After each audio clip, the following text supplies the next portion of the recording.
will pray, I will pray, I will pray, oh, I will pray. If I don't pray, Satan will make mess of me. I will pray, I will pray, I will pray, oh, I will pray. If I don't pray, Satan will make mess of me. If Jesus can pray, if Peter can pray.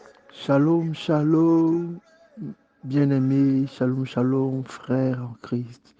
Que le Seigneur vous bénisse en ce matin. Que le Seigneur vous bénisse en ce matin. Que votre journée soit bénie. Que votre maison soit bénie.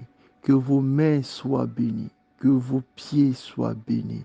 Que la grâce de Dieu bénisse tout ce que vous toucherez, tout ce que vous ferez en ce matin. Nous sommes dans le cadre du pain quotidien, cette belle plateforme que le Seigneur nous donne pour que ensemble nous puissions recevoir sa portion de nourriture pour la force de notre journée.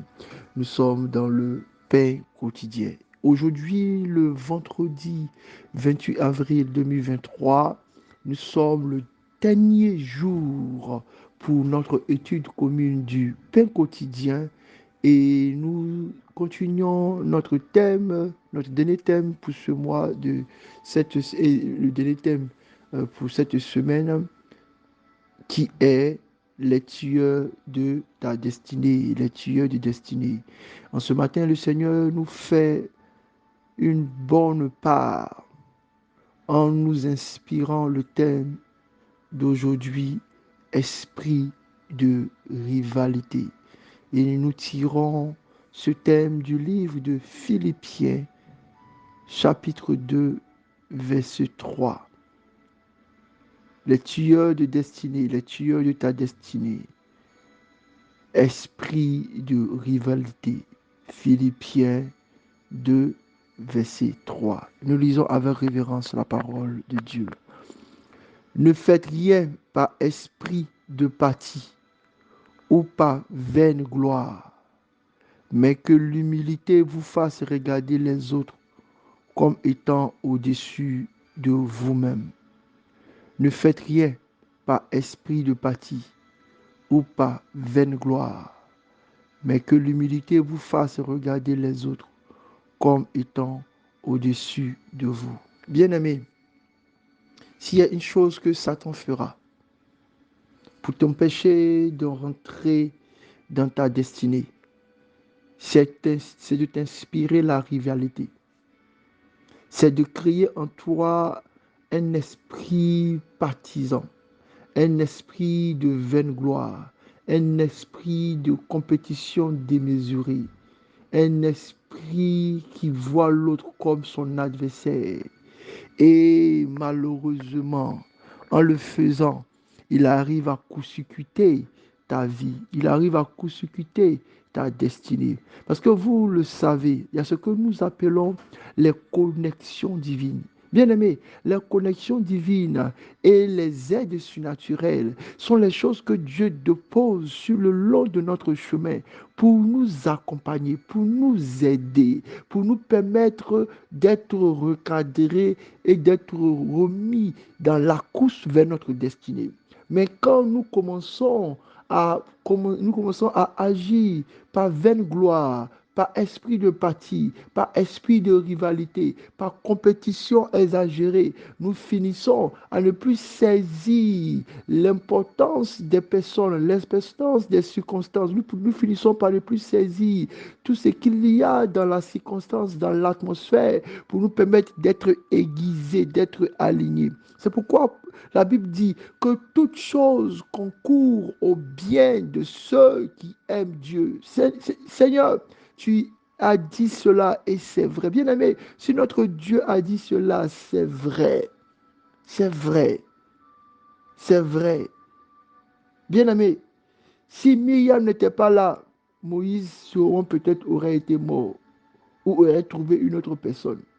Donc nous sommes les uns les autres connectés et interconnectés, chacun influençant chacun portant, chacun étant un tremplin pour que l'autre puisse avancer dans sa marche et dans l'accomplissement de sa destinée. Et c'est parce que c'est comme ça que la Bible nous conseille de voir l'autre comme au-dessus de nous-mêmes. Parce que chaque fois que nous mettons l'autre au-dessus de nous-mêmes, nous sommes comme une pièce qui redepose les mains en haut, de telle sorte que nous soyons attirés par ce témoin-là. Mais si vous le mettez en bas de vous, vous serez une pièce qui sera absorbée par ce témoin-là. C'est pourquoi la bonne capacité, la bonne manière de faire, si nous voulons être alignés dans notre course, si nous voulons avancer sans aucun frottement qui nous fasse mal, c'est de mettre les autres au-dessus de nous, c'est de détruire le rideau, c'est d'effacer les haies, c'est de briser les clôtures de la rivalité. Tout ce qui est esprit de parti et de vaine gloire, qui ne concourt pas à ce que notre destinée soit alignée, à ce que notre destinée soit atteinte, nous devons les enlever, nous devons les détruire. Voici, malheureusement, l'un des tueurs de ta destinée. C'est que les personnes même qui devaient t'introduire à une nouvelle étape de ta vie, les personnes qui devaient t'accompagner à un nouveau niveau de ta spiritualité, les personnes qui devaient te donner le conseil pour pouvoir bien aiguiser tes projets, les personnes qui pouvaient être une aide pour toi dans ta maison et dans ton entourage, tu as fini par être avec un esprit de rivalité avec ces personnes-là. Tu as fini à cause de la vaine gloire. Tu as fini à cause de l'esprit partisan à les chasser de ton atmosphère, à les éloigner de ta personne. Et ta destinée est fébrile, est faible, est sensible. Bien-aimé, écoute la voix de Dieu en ce matin.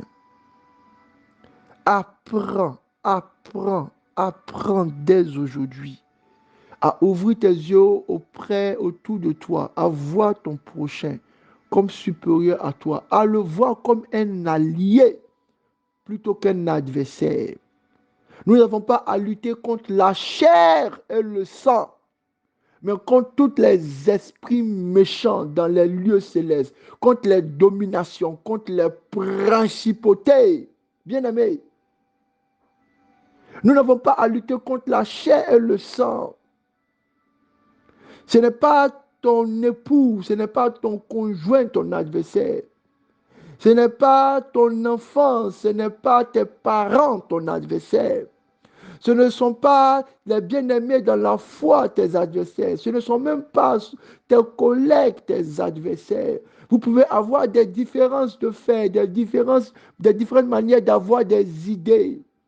Mais si chacun comprend que l'autre permet, avec ses contrariétés, avec ses contradictions, avec ses différences, vous permettre, vous, d'identifier ce qui fait votre spécificité, ce qui vous rend plus pointu dans certains domaines, vous serez capable d'être aiguisé et d'être propulsé plus rapidement vers votre destinée.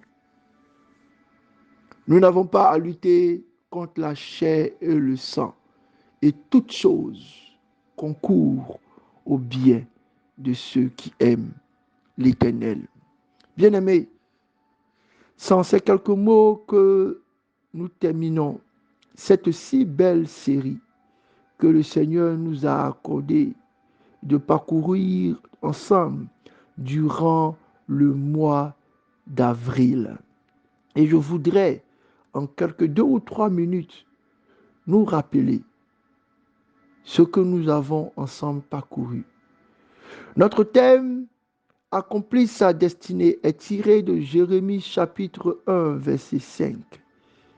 Et pour cette première semaine du mois d'avril, nous avons parlé des prophéties de destinée, pour rappeler à chacun qu'il y a plusieurs prophéties que le Seigneur donne et qui continue de donner pour nous aligner, pour nous aider. Vous savez, les prophéties, c'est comme des éléments, c'est comme des escaliers que Dieu dépose à nos pieds afin que nous puissions marcher. Il n'y a pas seulement qu'une seule prophétie. Il y a des prophéties qui viendront pour confirmer votre appel. Il y a des prophéties qui viendront pour affiner votre appel. Il y a des prophéties qui viendront pour annoncer votre appel. Il y a plusieurs prophéties, il y a plusieurs paroles. Vous ne pouvez pas vous limiter à une seule parole. Même pour Christ, il y a eu des multitudes de paroles données par plusieurs prophètes. Et ce sont toutes ces prophéties-là qui ont permis à nous aussi et à Christ aussi d'avoir sa destinée. Les pas étaient fixés. C'est pourquoi vous devez être des glaneurs. Vous devez glaner les prophéties, les prendre, les écrire, les relire, prier pour qu'elles s'accomplissent. Prophétisez vous-même sur vos vies aussi. Ensuite, nous avons vu que nous étions nés pour une mission. Et c'est une belle promesse. Tous, sans aucune exception, Dieu nous accorde une mission. Et cette mission-là, elle est vraie. Ce ne doit pas être quelque chose d'étrange. Nous avons une mission, nous avons tous un but. Et après cette deuxième semaine, nous avons parlé d'aller à la recherche des destinées. Et nous avons compris que c'est en Dieu ce que se cachait notre destinée. Et que dans une relation d'intimité, et en nous approchant de lui, le secret sera ouvert pour nous. Et finalement, cette dernière semaine, nous parlons des tueurs de destinée, des tueurs de ta destinée, qui sont des choses qui malheureusement viennent froisser, viennent déchirer, viennent briser, viennent retarder, viennent annuler même pour certains la belle destinée que Dieu a mis sur nos vies. Bien-aimés, je vous invite à retrouver à partir des liens de notre communauté toutes ces méditations-là. Et je vous invite aussi personnellement, grâce au calendrier du pain quotidien, à méditer les versets des méditations personnelles des samedis et des dimanches. Parce qu'en plus de ce que le corps pastoral, les pasteurs et tous ceux qui sont proposés à la méditation vous auront donné, le Seigneur lui-même, par sa propre voix, par sa propre main, ouvrira votre intelligence, votre esprit, pour vous donner votre portion intime. Bénédiction.